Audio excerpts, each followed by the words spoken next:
So the system is indicating to me that this is live. We'll see how this works. I'm hopeful that it's recording and that someone can see me and that the audio is right. We'll see. In any event, hope everyone's okay. There have obviously been updates throughout the day on the situation. It looks like it's resolving, but I take it we'll know more later. I assume we'll be back in class at the law school tomorrow, and then our class on Wednesday. And I hope people had a good Thanksgiving. I've got a few questions that came in this morning, and I see a few more questions rolling in as we're going live. Let me try to answer some of those. I won't identify people by name, but you'll recognize your questions. I'll read for a second. Categorizing collateral. How to tell the difference between accounts that are payment intangibles versus general intangibles. I think the distinction has something to do with the fact that a store might sell inventory on credit as opposed to a third-party credit card issuer providing the buyer financing, but I'm not sure. Okay, so let's try that. So the answer is that when a store sells something on credit, and think, I don't know what era, think 1910, and a small town. My father grew up in a very small town downstate. I don't know what year he was born, 1920 something. I have this vision of the store, and you would go there, and maybe you didn't always pay, and they would give you credit. That would be an account, and that's a direct credit extension in connection with the sale. Let's go look at the definition of account. Oh, we'll say a 9102 I guess 6, but I don't know if that's right. We're going to flip. Nope, 2. Right. Right to payment of a monetary obligation. And then this has gotten much longer over time. For property that has been or is to be sold, leased, licensed, for services rendered or to be rendered. Okay. Now, how does that relate to payment intangibles? So let's try that as the question. Go to payment intangible. That's 9102A61. Payment intangible means a general intangible under which the account debtor's principal obligation is a monetary obligation. So we want to distinguish accounts and payment intangibles. We want to distinguish accounts and general intangibles first. Those categories don't overlap. And then payment intangibles are a subset of general intangibles. The payment intangible, so I think the account idea is reasonably straightforward, I hope. Right? Again, it's this idea of an extension of credit by a seller is a great example of that. What turns out to be tricky is that you don't recognize that obviously so many transactions, credit card transactions, those are the real credit transactions we sort of see in stores, but those are not that. And that really what's arising there is sort of a three-way transaction. That's why the letter of credit example I did in class I think actually turns out to be so useful. You want to think of the modern American Express or Visa or MasterCard Discover type of transaction as being really a classic letter of credit transaction in some sense, just in a different format. And as the comments make clear, those kinds of American Express transactions, that's really what gives rise to these payment intangibles. Because when I walk in to Target and hand them my American Express card, or slip it into the machine, slide it. I was at Costco yesterday, I guess. Same thing. When you do that, effectively, American Express is saying, we will pay you Costco, we will pay you Target, and that's what gives rise to the payment intangible. Okay, second question. And these are not organized at all. I'm just really going down the order in which I got them. If a secured party files an amendment outside the 20-day window, what are the consequences? Still perfected, but lose the benefit of dating priority back to the original filing date. Yeah, I think that's exactly right. So we ought to piece our way through the statute on that. I'm not sure I'm going to do that live, but I think that's exactly the right way to think about it. And critically, make sure you see this, of course, is that has two potentially important consequences. Obviously, once you change dates in a priority system, you recognize that you're at risk now of jumping down the queue because you've sacrificed your prior date. So that's obviously a huge consequence in these kinds of date-based systems. Second point, though, is we saw this in a number of cases, is that you've effectively gone from being perfected to unperfected to reperfecting. And that reperfection, as the bankruptcy preference section dates it, the preferences are set out in 547, and I'll say the timing rules, or maybe in 547E2. I have my UCC with me, but I do not have a bankruptcy code with me. I think if you look at that, you'll see that we date the effective de facto transfer of the security interest from the date you reperfect, which means now you've got requisite antecedents relative to the original debt, which means now all of a sudden you've got a transfer on account of a prior debt, and that's the heart of what it means to be a preference. So those are the two issues there. All right, question 3. These are all from the same person. Generally speaking, what is the relationship between 9508 and 9326 and 9325? Okay, that's good. So we'll go to 9508. We're going to flip in the statute to do that. And so if you go to 9508, 9508 is, as you know, is basically what financing statements do in the context of a new debtor situation. That's what that does. That matches with 9326 because 9326 establishes the priority rules for the new debtor situation. So I think it's a pretty natural interaction, as it were, between 9508 and 9326. 9325 really is the transferred collateral situation. And so that's really not a 9508 issue, but rather a 9507 issue. And that's what 9508C says. So I think if the question is generally speaking, which is what I take the question to be, that's what you want to focus on there. And the core idea then is that you effectively get a 4-month rule with regard to your old financing statement in the new debtor situation, and then you need to, assuming it's substantially misleading, you need to update within that 4 months. Okay, that was the first 3 questions. I can see we're up to 26 viewers. The fact that people continue to view 27 suggests maybe the technology is working. That would be exciting for all of us. The last time I did this was when we had a snow day and my tech policy seminar met. It seemed good to try to do that. That's what we did. All right, next person. Could you go over the subordination mechanics takeaways from Caterpillar? How much can one really obtain with subordination partial full? Is it just the parties get what they would from Article 9 and then outside contract reallocates after the fact? Yes, I think that's exactly right. I think that's good. I grimace, as you saw. I mean, the Posner opinion spends a fair amount of time talking about this complete versus partial subordination. He likes to put a lot of ideas on the table. I clerked for him for a year. That was great fun, and a lot of ideas on the table. But I'm not quite sure what we're doing there. I think what this person said, I know who said this in the question, I think what this person said is right. So you want to go through the Article 9 priority system, which is the secured space system, obviously. Run through that.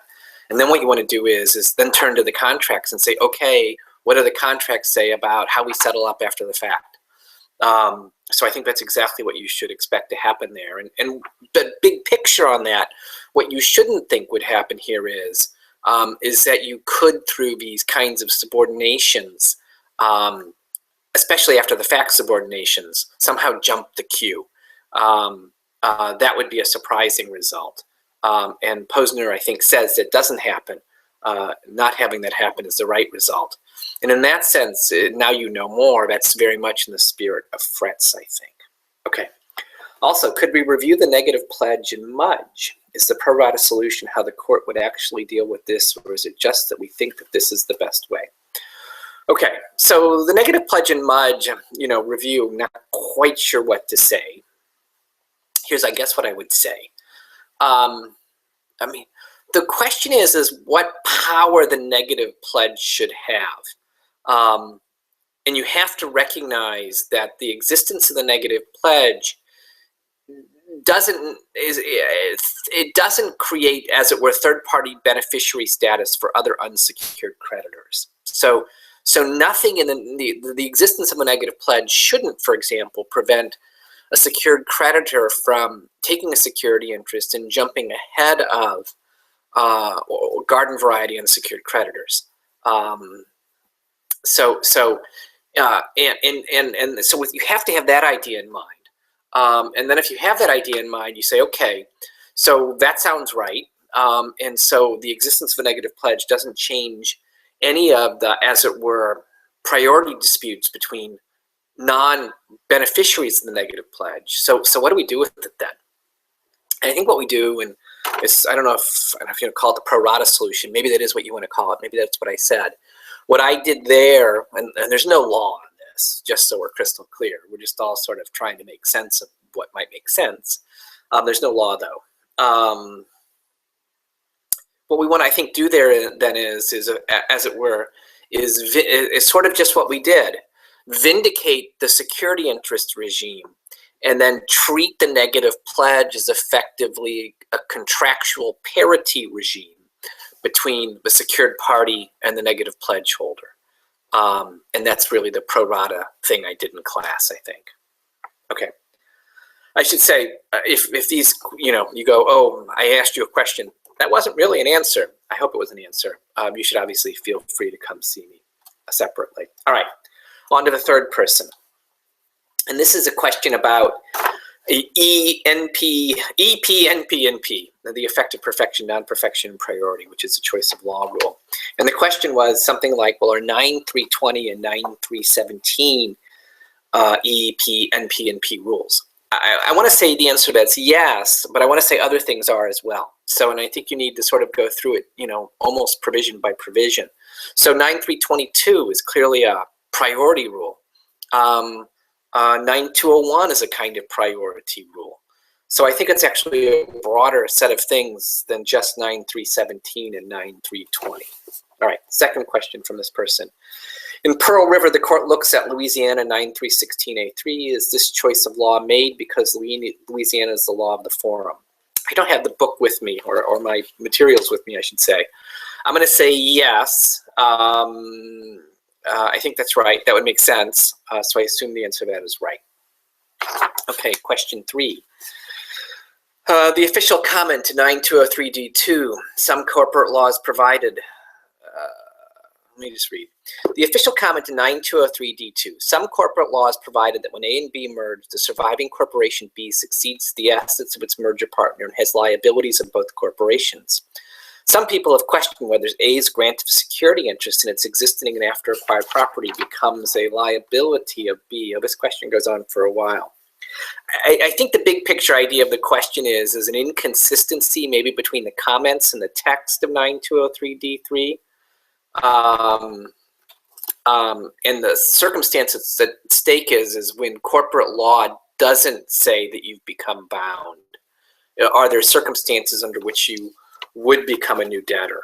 And what does 9203D3 say on that? And I think what 9203D3 says is it simply looks to corporate law, other law, I should say, more generally, and then to the contract. And the contract situation, maybe is Cooperman. Is that what the name of that case is? The Merrill Lynch case that comes after Bank of the West. One might read the contract there as doing that.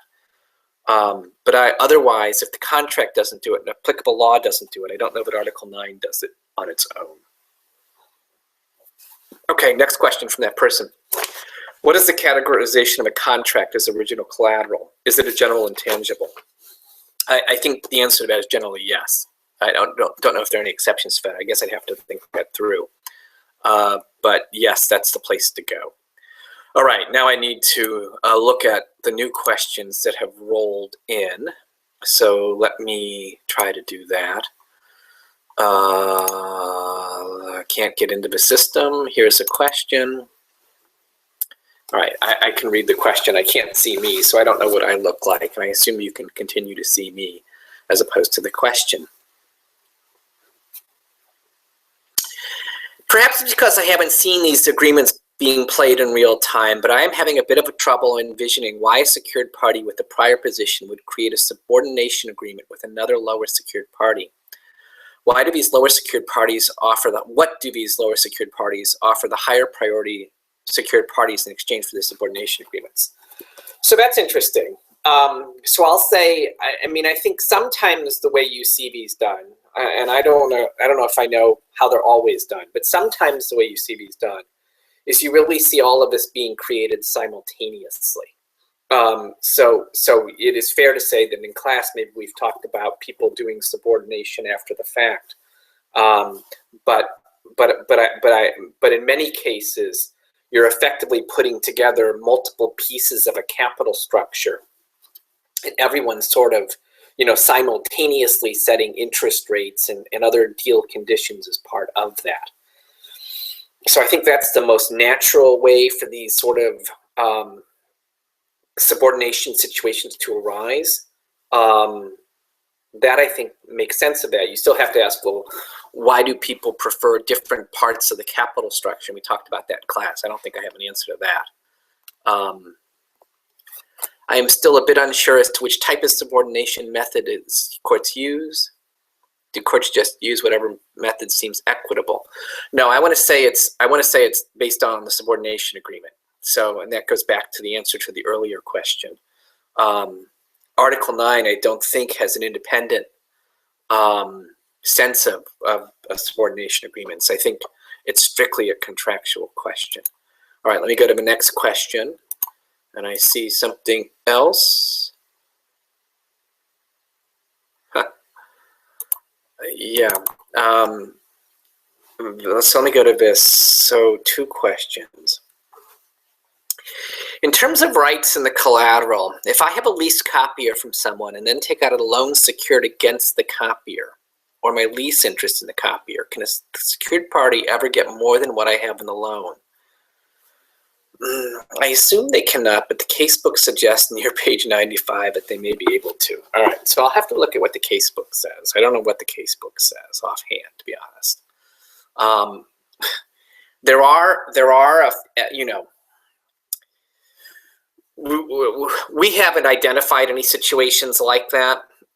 It's what I think is accurate to say, but there are some situations in Article 2 and maybe some situations in Article 2A, which deals with leases, where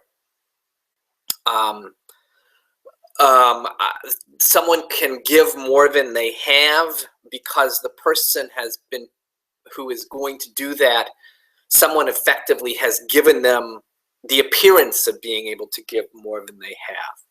So maybe that's what page 95 of the casebook, near page 95 of the casebook is referencing, but I'd have to know for sure to see what that says. But it's completely fair to say we haven't really talked about those circumstances in class. Question 2, in Mowgli, is it possible for the bank to take an interest in the future potential flow of funds from the trust back to the corporation in the event of a default? If the trust is a separate asset, it seems like OMC could have a contractual relationship with the trust that the bank could take an interest in. If still with the company, then I agree it's just a breach of contract.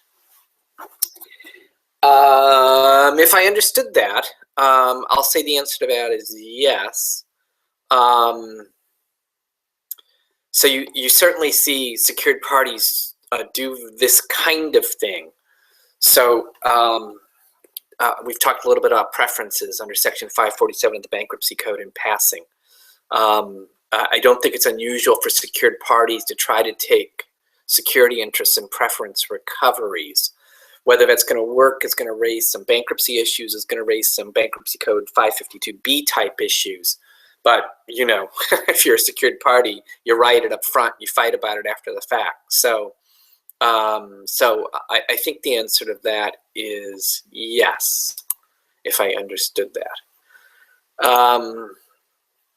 Someone has asked me to compile these questions and send them out. Yeah, I'll have to think about that. We can talk about that. People didn't send them to me with that understanding. So that makes me, I'm always a little uncertain about that. So, okay, I think that is the full set of questions. I'm going to go back to here. I will give people a minute or two to send other questions. In the meantime, I will drink Diet Coke.